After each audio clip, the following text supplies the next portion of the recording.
Drew Meredith, how you going? What a week. Excited, pumped, lots happening. We're recording this stop these days. We're recording this on a Friday afternoon, so the informatia is fresh. Yes. And fresh. We've got we're jam-packed with questions, let's put it that way. What have you been doing? Tottenham, Ange Postecoglou just came through. Ange. Tottenham, yeah, you can't miss that. Tell me more. How good's that quote? Which one? I always win something in my second year. Yeah. And then they almost bomb out of the Premier League and then he wins the Europa Cup. I think he's the first Aussie to win a major soccer European tournament. Tournament. So shout out to Ange Postecoglou. We should get him on the show one day. That'd be great. Absolutely. The most Aussie bloke in all of the UK as well, I think it's fair to say. Like he is he doesn't hide away from the fact that he's very Australian. And it's what do you mean my job? I don't care. We've been talking about my job for next year. Yeah. Yeah, he's just a genuine Aussie battler, just taking care of the Premier League. Good on him. Other than that, what's happening in the world of finance? What's happening in your world? Rate cuts. Another one. Remember, we couldn't keep up with when the RBA was actually meeting anymore. We clearly missed the invite to the board meeting. We're not quite there yet, working on it. Well, yeah, who knows? Maybe Andrew Derrimouth was there. Maybe he was. Shadow self. He hasn't appeared on the show for a few years, Andrew Derrimouth, since he made some shocking calls. But very prescient in hindsight. Well, he was just. It's hard to know whether you're early or wrong in investing. Like you could pick the stock too early and it falls and then it goes up. It's always too early. Or you could be 2 years wrong on interest rate calls in the opposite direction. Like it just, things happen. I had the zeitgeist. So it's a little bit early on the zeitgeist. There's a lot of zeitgeist. 25 point basis point rate cut from the RBA this week. Good for bond ETFs. I saw them floating high, which is very nice. They did do well. Not great for floating rate. Oh, not great for your portfolio. No. Not good for my fake money portfolio, down 2.45%. This is the best one. Is definitely not the best one so far this year. Cheeky look at this today too. GigaLosses down 13% for me. So my portfolio, my fake portfolio, is down 2.45%, being weighed down by a brick that's called XRF Scientific, down 18%. Still long-term faith in that. Company is doing the best. Hey, do you know what a Spiffy Pop is? No, I don't. Okay, so Spiffy Pop, for anyone that's not really like a hardcore stock investor, a Spiffy Pop is when the value of your investment in a company or something goes up more in one day than the original price. So say, for example, I invested $1,000 in Medicus 5 years ago, and today it goes up 5%, like the share price goes up 5% today. Because my original cost base would be so low, it may be a Spiffy Pop in that it may have gone up more than $1,000. And this is introduced by David Gardner, the co-founder of Motley Fool, one of the world's best investors easily. I've got to admit, sometimes Spiffy Pops take longer than other times. And so for XRF Scientific, Drew. A day bagger. I think a day bagger. Yeah, they call it a day bagger. That can work too. $1.60 is the share price of XRF Scientific, the small cap company.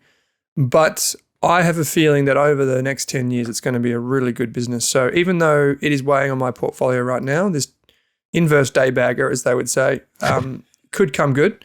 GigaLosses looking like a bag of bricks also. Over on Dizzy Rascal's community portfolio, down 0.4%. Of the market, isn't it? Leverage in the market and the kind of breadth in the S&P 500 is expanding at the moment. So it's not just the biggest companies that are doing well. Yeah. Not that I'm gloating. I'm just putting it out there.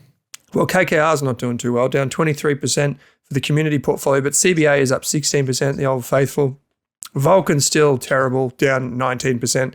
Soulpat's looking good. So the gifts that keep on giving are still giving for the community portfolio. But would you believe it? Over here in the everything portfolio, the Honourable Drew Meredith is winning the pack. He's back in positive territory. With a positive return. 0.4% positive for the great man. I reckon NVIDIA is going to pop 4% on overnight too. So I reckon we could be NVIDIA down 5% and Tesla still down 19%. But everything else imagine if in we positive territory according to the Nevexa scoreboard. Sorry? Imagine if we doubled down when we had the chance to rebalance. Yeah, I would have put more probably money. going to put it into Tesla though. I would have put it into Tesla, yeah. But you're winning. How does it feel? It's a story of patience. We're almost halfway through the year, so you could almost claim like the first lap victory. Definitely. Yeah. I mean, it just shows the importance of patience and, sticking to quality. And this sounds like like your local twos footballer doing just won the runners-up best and fairest in the local twos team. The team, everyone's held it up for us. The Resources ETF, the Medicus, Microsoft, and just got a little kicker from Tesla to finish off the year, and I think we'll be doing well. Yep. I mean, shout out to again a fake portfolio. Nick Griffin, really honourable in there at Munro Asset Management. Dion, really good teammate here at Jarrah Capital. Thanks very much. So you're doing the rounds. That's pretty good, mate. Oh, but essentially, they're all up. Like they're probably, if you looked at it, these are returns you'd expect for a 6-month period if you're investing in shares. Not that you expect this every year, but like 5% from ResMed in 6 months is more of an expected return. Yeah. Yeah, true. We're starting to see that normalize through time now. Hopefully. Minus 18%. But if the S&P 500 does rip, then this is the best one. We'll come home, kind of like DRS on the home straight. This puppy that's over 2 times leverage to the S&P 500 in US clams. Was a very bold call in hindsight. I mean, yeah. I mean, Tesla could conceivably have more leverage to the market, but you've double leveraged it. Double leverage. Well, go big. What else is happening? You wheeling and dealing? What's been going on in the world of Waddle Partners and Drew Meredith's financial advice? I mean, there's a bit happening, isn't there? So we had rate cuts, and apparently the RBA talked about a potential 50 basis point cut, and everything seems to have settled down. I found there was an interesting article that came through the Fin this week, which talked about the equity risk premium, which I'm sure is something you. I love the equity risk premium. Yep. Can you explain that concept for us? Yeah, I can explain it really simply. So this is the return that you expect to receive by investing in shares versus term deposits. Yeah. Okay, Drew. The equity risk premium is at a 25-year low. How do you calculate equity risk premium? The earnings yield versus the cash rate or the bond yield, whichever one you want to choose. But when you say earnings yield, what do you mean? The earnings yield is the not just the dividend yield, but the potential free cash flow yield that's coming out of a business. Okay, interesting. I'll give people a really simple way to think about this complicated term is go to the long-term returns of the share market as a whole. So say it's 10% per year and go to the long-term returns of term deposits. Say it's 4%. That means the equity risk premium is 6%. 10 minus 4 equals 6. So when we do our financial modeling, discounted cash flow analysis, and all those things that I've taught in the Value Investor program, that's where that comes from.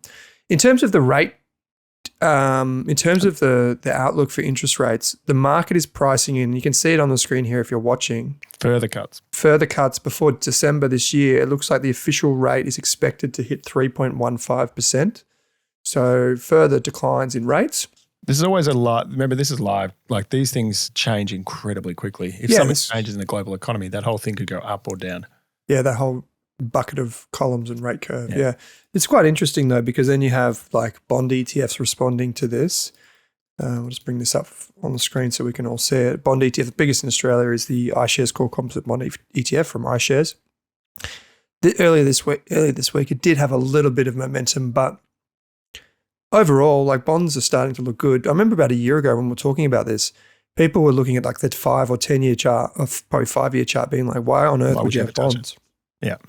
And if you look since like 2023, bonds have not only held their value, but they paid more income and slowly risen over time. So we're starting to see that bet pay off now. Kind of bring in, I mean, the story of the equity risk premium is one of risk, like risk adjusted return or risk, the risk return calculation that you're making. So if you're investing into credit or investing into equities, are you getting enough of a premium by investing into it compared to what you could get in cash? And then it's saying like the earnings yield on ASX 200 is only 5.2 and you can get 4.4% in cash. And you can go into other asset classes and compare it the same. So are you getting rewarded enough for the risk that you're taking? Where are you getting 4.4 in cash? Hook me up. That's what it was. Oh, okay. And the bond, I think the bond yield, I have to check exactly where the bond yield is as well. But I thought that was super interesting. And obviously these things don't invert for long. Like when it's that small at 25 years, you would talk about all the time, which is mean reversion. It eventually goes back towards the mean, and that could mean interest rates moving. It doesn't always mean share markets falling. It could actually mean interest rates moving as well. So, 10-year bond yield, Aussie government bond yield is 4.45%. So that's where I got it from. Geez, you're pretty bloody good. You're like a human computer. ChatGPT before there was ChatGPT. So company stuff, which was interesting. 4.45% on the 10-year government bond yield. What that basically means is if you bought a government bond yield from the Australian government and you held it for 10 years, you get a 4.45% return. Yeah. It's not bad. Yeah, it's really good. Like historically, for the last 10 years, it's been like less than 2%. Yeah. So that's good. Good for retirees. What were you saying? Companies? There's been a few interesting things. I had like the mining summit over in WA. Did you head over? No, I didn't, and I missed the Diggers and Dealers. I'm still waiting for my invite to that one in Kalgoorlie, where all the good deals are done for the mining sector. I thought what was interesting was the talk by Twiggy, and we're never sure whether it's headlines or whether it's where the trajectory is going. But they were talking about Australia losing its relevance in terms of iron ore. That we're starting, because our mines are getting older, the iron ore quality is lower, and they're starting to be replaced by African and Brazilian deposits, which I thought was kind of an interesting insight, given how much the 3 of the top 10 companies in Australia almost solely reliant on iron ore. Yeah. And what that means for the future, I don't think it's like something's going to go wrong tomorrow. But these are trends I think are important to think about, particularly when you're looking at the ASX 200.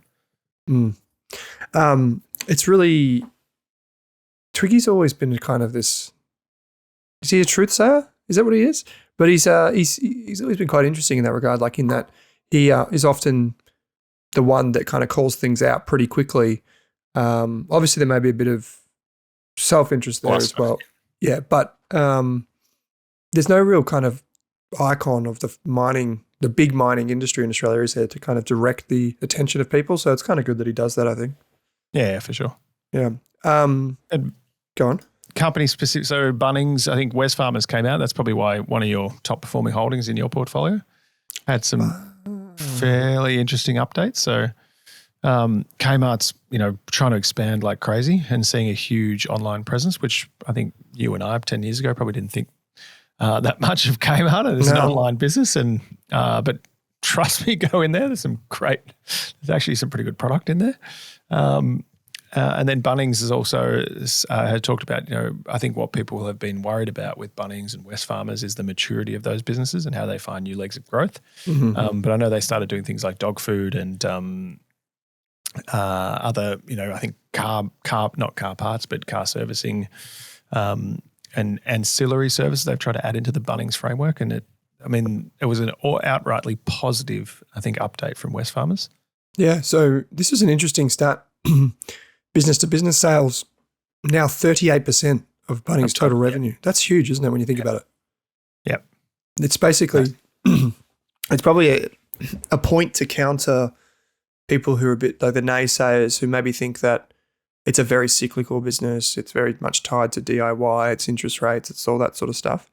I think no matter what, Bunnings has proven that it's a resilient business, or just the whole Wesfarmers franchise is a resilient business regardless of the economic conditions, because houses need to be built. So there's the trades and the whatever. Houses need to be maintained because so much of Aussie's wealth is tied to housing. And ultimately, people just love sausage and bread. So even if you might occasionally slip on the onion, you do like going there. So it makes a lot of sense. Would you buy, hold, sell Wesfarmers? Still a buy on Wesfarmers. I know it's got a pretty high multiple. Look at that conviction. Like historically, backward-looking multiple, but the company, not every part of the company is performing well at every point. But it's also, evidence of capitalism at work that it continues to diversify and put more money into different shutdown, catch the day, basically rolled that into Kmart. Bunnings are doing something different. It's had a solid run. Yeah, look at that, up 111% in 5 years, obviously plus dividends on top of that. Had a nice little kick recently too. Yeah, that's it.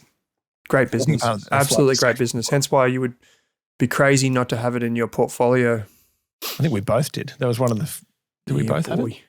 Well, I got it and I didn't. You didn't.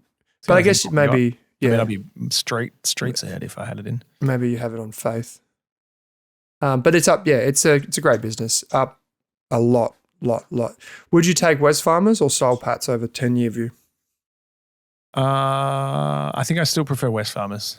Just their ability to keep deploying capital. And Soul Patts, I think Soul Patts is a bit more obviously well diversified, well invested, but has more like listed equity ownership, credit, whereas Wesfarmers is more controlling the businesses that they own, if that makes sense. Just pure operating businesses. Yeah, exactly. Which is a bad, like you could see that the opposite way and say that's a bad thing. You're not as diversified because it's up to management control. I thought you were going to say it's more licky. It's more like a leak. I was like, do not say that. No, I will not say that. Never. What was it? I saw Johnny Ives. You know Johnny Ives? Yeah, OpenAI and this is like, I don't think it was even reported in Australia. But I know. This is the thing. I had to go on Sam Altman's bloody Twitter to find out about this. Yeah, this was huge, potentially, or not. It could be us just creating an AI bubble. Yeah, this was humongous. But did you see the actual? I sat down and watched the video twice. I was like, because when I saw this video, I'm going to bring it up for people that are watching. Basically, what's happening is Johnny Ives and Sam Altman. You got to pay for YouTube Premium ad. This is my company account. We've got it. They did this video, like, let's be honest, it was a massive pump and dump on San Francisco as a city. But basically what they did, so Sam Altman's the founder of OpenAI, which creates ChatGPT, and Johnny Ives was the guy that created, in effect, the iPhone and the MacBook. And so at Apple. And they did this. The original design, yeah. Yeah, the original design. He's the guy that kind of was Steve Jobs has the idea and then he goes and creates it kind of thing. And so these two guys have come together. I haven't watched this video. Johnny Ives controls like design firms and all that sort of stuff because his reputation is probably like the best in the world. And they've done this video together where I thought it was like a deep fake simulation and I wouldn't be surprised in like a year if it comes out like, because it's all just like too polished and too proper. It's them walking through the city, having a coffee in a cafe and talking about this thing that doesn't actually exist yet. So what they talk about in this video is effectively, it's actually a bit of a weird romance type video. Bromance. They call it a bromance. But at the same time, what they talked about in this video was that the way you interact with technology is fundamentally going to change, like fundamentally going to change, because they're making the point in this video that because ChatGPT is the world's kind of leader in like chat conversational AI and problem solving, that to use a space bar and a mouse and log in and click buttons is not the way to interact with technology like this. Yeah.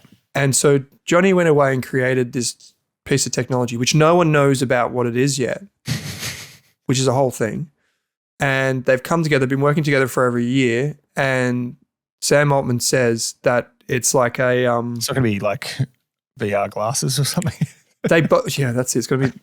And now we're creating Google glasses. And then everyone's like, it's the same shit that was around 10 years ago.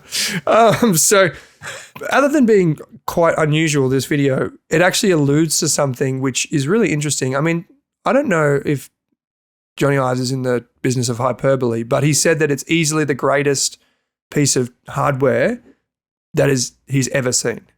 Yeah. Now, he's just merged his company into OpenAI, so maybe there's some level of bias there. But it's really fascinating to watch this video and to hear them talk about what they're building because and drink espressos. And drinking, they look like macchiatos, very sophisticated. Anyway, so that was really interesting. So basically OpenAI, like all big software companies, is saying there could be a better interface for this software. We could own the hardware. Yes. Like a reverse Apple. But when you think about it, I feel like, you know how people say that like Coca-Cola's competitive advantage is its brand? I don't think people care that much. They pick up a Coke because of the brand for sure. And then people will say, oh, well, it's Pepsi versus Coke. No one can, who cares? Really, right? Really, the competitive advantage of Coke is to distribute a 375 ml can anywhere in the world at a reasonable price. Its competitive advantage is a distribution business. Meanwhile, I'll just crack a Coke. No sugar.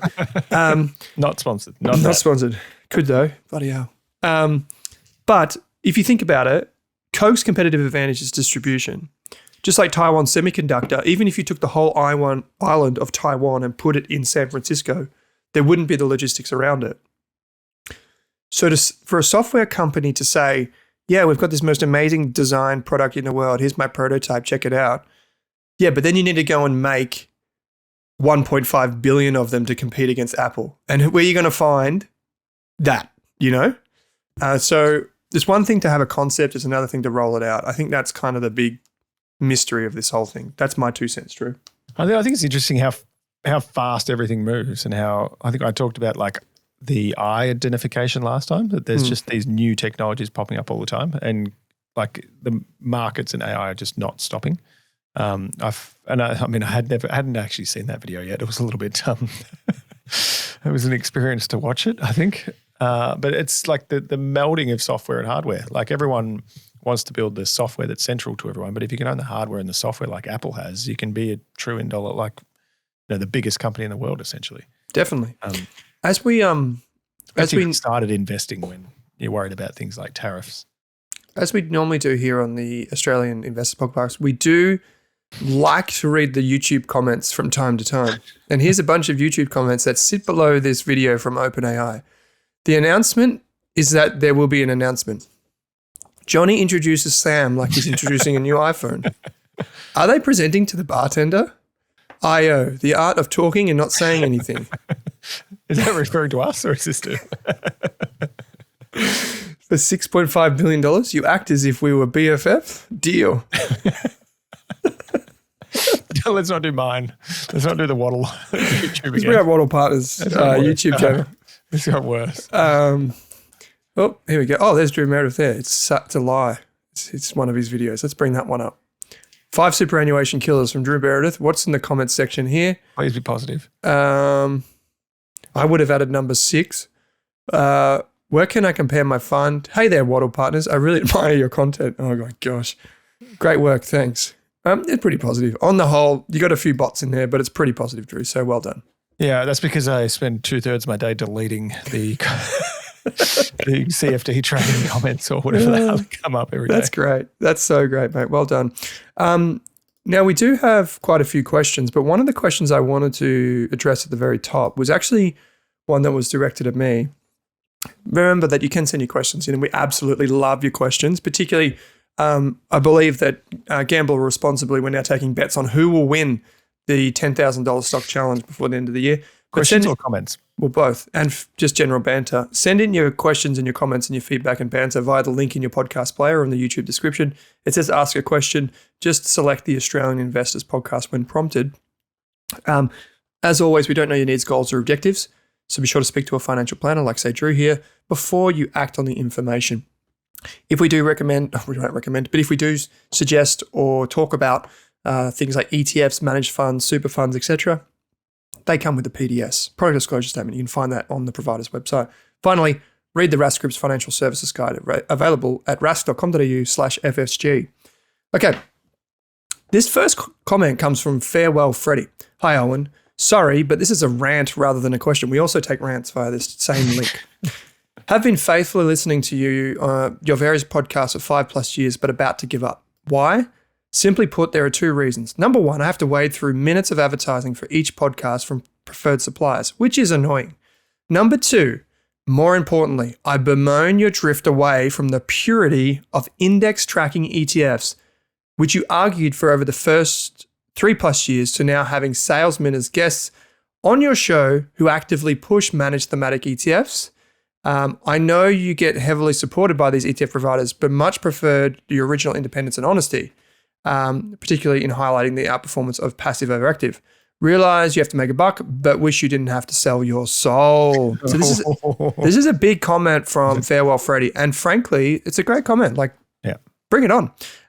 So firstly, let's deal with the first one, advertising. There shouldn't be that much advertising. I think like disclaimers. I think people probably the disclaimer is the thing that gets most people.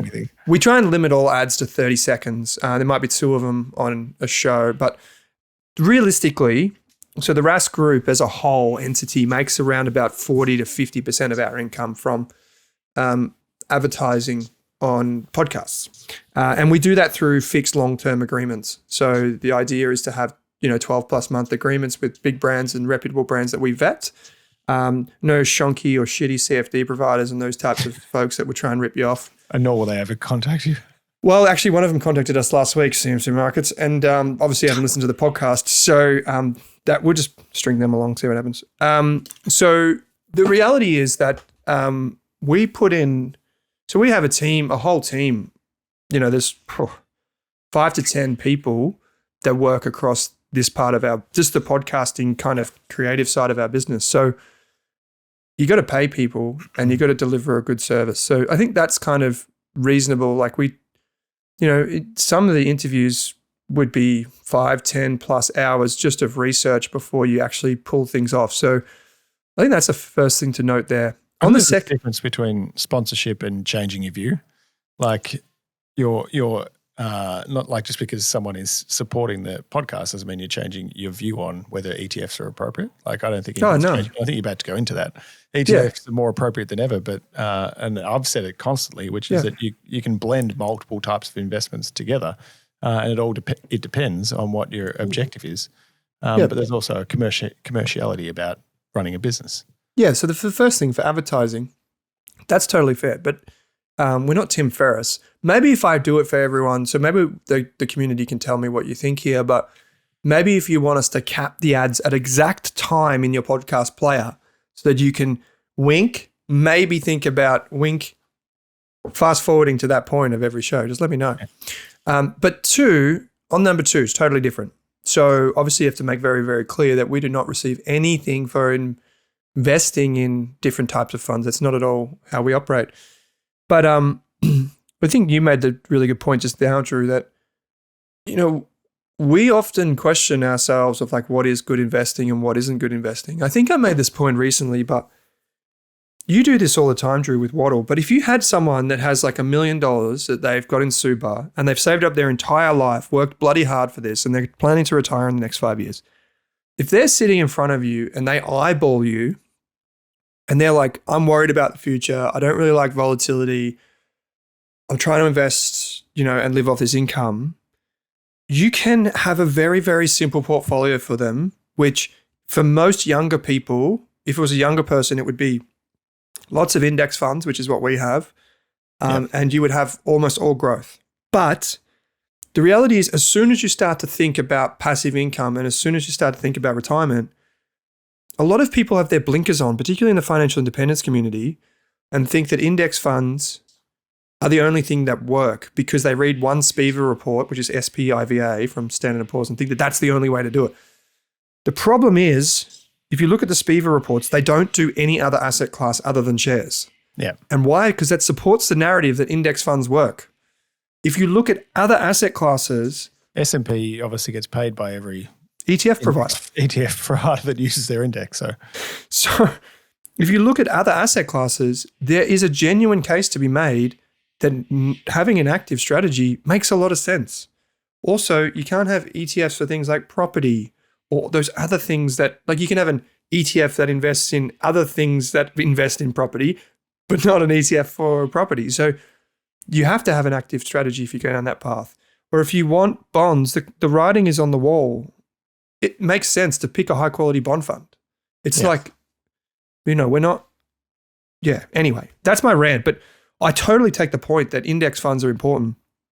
We've always advocated for core and satellite. Yeah, I don't think you've ever thrown them out. No, and the majority of our the vast majority, like 90% plus of our portfolios at Rask are index, or at least like rules-based. It's not passive or active, like this conversation around passive or active. So passive being index ETF or active. It's different for different people at different points. You may be in your 70s and you got $1 million and you're happy to accept whatever happens to the market every year. That's what you're doing if you're just accepting that you'll only invest in ETFs. You're accepting the average. Yeah. And we're probably all jaded by the fact, like any calculation that comes up on TikTok, on Instagram, it's always, if you compound, if you save $20 a week, compound at 10%, well, the market doesn't always compound at 10%. And once you get to retire, yes, that's a long-term return, but some years it's zero. And what happens if you need the money out when it's zero? And what happens if something changes in your life? So it's different from our perspective because we're looking at retirement. And yes, there's a component of growth, but it's also if you've already got enough money, how do you smooth the ride and how do you reduce, the risk that No one really talks about when the Nikkei or the US market, all these share markets went nowhere for over a decade. We all talk about how well they've done since interest rates started falling, but different periods, 70s, 80s, they did zero for a decade. That means if you had an index fund, you had zero. You're still at the same point you were 10 years later. That wasn't compounding 10% every year. There's a great... That's why it's a blend. This is why, and we're not against it. Like we use them at a core of every portfolio. So we're not against it. It's more like, how do you blend it? But more importantly, what do you want as an investor, and how will you react when bad things happen? Yeah, I think this is the kind of the myth that we're both trying to bust. It's like, it's not property or shares. It's not passive or active. Like, it's just pick the best of both. Growth. Yeah, value or growth. It's both. Like, just find the best balance for you. And, we do very deliberate around who we have on the show and who we choose to give a platform to. And I'm very confident to say that over the course of Rask's journey of the past 7 years, the vast majority of any of the individual active investors that we've had on the show have maintained incredible brands and delivered for their clients. There might be like one or two that have underperformed, maybe one or two that have shut up shop. I know Charlie Aitken shut up his shop and moved somewhere. But like so many good active and passive speakers on the show over the years. And I think it would be remiss of us not to include one or the other, because we have a very strong view on one or the other. Like the reality is that we just try and bring the best ideas to people. But I love that this feedback came in, because one thing it tells me, Drew, is one, we need to do way more ads. No, I'm just kidding. We need to we'll take that feedback on board. And two, that I want people to really challenge not just Drew and I, but all of our hosts. If you have a different view, please write in, because we want to hear it and we want to challenge our own perspectives and become better investors ourselves. And I think one of the things that people should also note about all this, Drew and I own individual stocks, we own private businesses, we own ETFs, we own index funds, we own active funds, we own, I don't have any gold at home, but I've got some crypto buried somewhere in some wallet that I can't get into. You can't access, yep. Drew owns a Prado. I have a Tesla. We know these things. We're similar but different. But point being, we do a bit of everything. Now, Drew, we do have some questions here. There was a couple of questions here about people wanting to buy things. Like we mentioned BYD recently. We talked about electric cars from DJ Snorlax, who wrote in. It's the actual DJ Snorlax, and wrote in and said, "I'm looking to buy some shares in BYD and have found the only way to purchase from Australia is through over-the-counter markets. Could you explain how OTC markets work and any tax implications? Love the pod. Keep up the great work." That's wonderful. Thank you so much. But there was another question in here about ADRs, which stands for American Depository Receipts. Yeah. I can't bloody find where I put it. The detail here. But effectively, so you might see when you look at some overseas stock markets that you see... Over the counter mean you're getting a shareholder certificate when you buy it? I think so, but I can... BYD is one of the biggest listed Chinese companies in the world. And I think in the ETF we talked about last week actually had BYD as a top holding. Dragon, I think. Yeah, from Global, sponsor of the show. Yeah. Yes. So you could probably just use an ETF, which would be way easier for anyone that doesn't have like a Chinese citizenship or something like that. Yeah. Just the generic gist of how OTCs and ADRs work. So it's a lot of acronyms.